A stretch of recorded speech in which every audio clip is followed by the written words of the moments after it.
I think it's a very strange and unsatisfactory judgment on two grounds.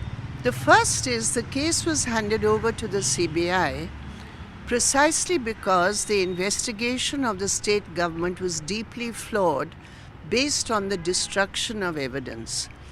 When the CBI took over, the parents, the doctors, and everyone concerned were asking questions which are very relevant questions as to how a man in a public place like a hospital, an open restroom, can rape and murder a doctor without anybody else knowing about it. So obviously, what was the criminal nexus behind this rape, which was clearly not just an individual?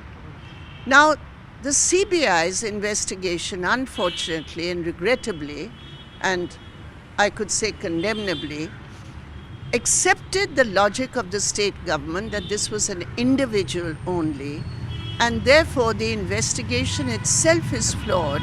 So undoubtedly, the judgment itself will be flawed.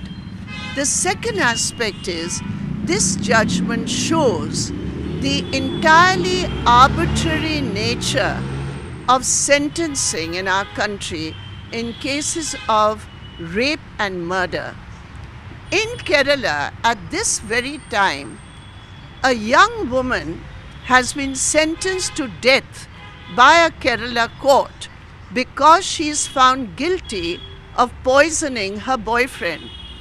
So in one part of the country, a woman is sentenced to death for poisoning. That is considered the rarest of the rare. And here in Kolkata, where a girl was raped and murdered, the court does not consider this the rarest of the rare. So what are we doing? Where is the question of sentencing? It is entirely arbitrary and subjective. So on all these grounds, I would say justice is yet to be done in the RG Kaur rape and murder case of that brave young woman, Tilotma. Comrade, also the court stated that it was not rarest of rare case. So how do you see on this? The rarest of rare cases is an entirely subjective understanding of the judge. It's exactly what I'm saying.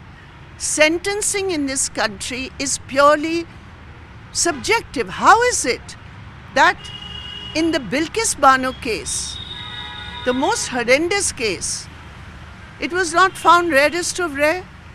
How is it that in a Kerala case, a woman is sentenced to death where she has poisoned her boyfriend, and yet in the RG Kaur case, it is life imprisonment?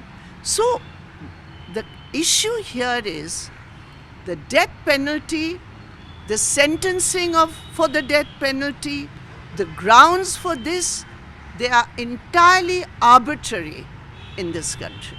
The CBI and also the family demanding for death penalty, but today the order is very disappointed for the family. I'm sure the family will respond in the way they will. As far as the judgment is concerned, the case is concerned, I can say with certainty that justice has not been done.